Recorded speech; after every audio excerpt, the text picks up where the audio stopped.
जब वो केस चलता है तो ये अगर ये साबित हो गया कि आदित्य ठाकरे के आरोप झूठे हैं, मतलब कि वो खुद आरोपी है और वो इन लोगों को खिलाफ में एलिगेशन कर रहा था कि ये झूठे है करके, तो वो होने के बाद में वो मजिस्ट्रेट जो केस चलाता है उसको 357(3) में ये अधिकार है, वो प्रेयर में ही लिखने का कंप्लेंट के कि इस सेक्शन के तहत 1000 करोड़, 5000 करोड़, 10,000 करोड़, 50,000 करोड़ कितना भी कॉम्पेंसेशन मांग सकते हैं।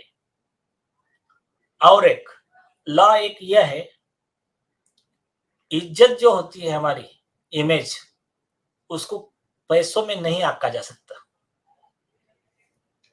तो उसके लिए बहुत ज्यादा ऐसा आप लोगों को ऐसा डिटेल देने की जरूरत नहीं है कि आपका इमेज का डैमेज कितना हुआ, क्या हुआ।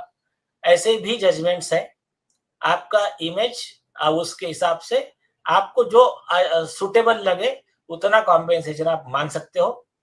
और अगर सब लोगों को जानना है तो बहुत सी और एक एग्जाम्पल बताता हूँ, मतलब क्या है, कुछ कुछ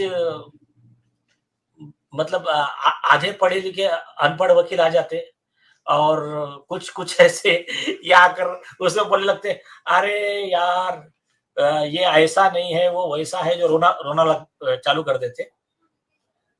तो इसका जो है बेस्ट एग्जाम्पल बताता हूं मैं, बाकी केस लॉ बाजू में रखिए। Arnab Goswami and times now पे एक 100 करोड़ का डिफामेशन केस फाइल किया था रिटायर्ड जज पीवी सावंत ने। अब उस जज का सैलरी कितना होगा? 1 लाख रुपए सैलरी होगा। अब उन्होंने फाइल किया 100 करोड़ का, कोर्ट ने 100 करोड़ मंजूर कर दिया। और गलती क्या थी कि टाइम्स नाउ पे गलती से 10 मिनट के लिए दूसरे जज के खिलाफ आरोप थे, इनका फोटो दिखा दिया था। तो इतना क्यों दिखाया, मेरा फोटो गलती से क्यों दिखाया करके 100 करोड़ का कोर्ट ने डिक्री मंजूर किया। और जब उनको टाइम्स नाउ ने चैलेंज किया तो हाईकोर्ट ने कहा कि आप बैंक गारंटी दो उतने पैसे की, तभी हम आपका अपील सुनेंगे, नहीं तो नहीं सुनेंगे। तो ये लॉ इस तरह से है।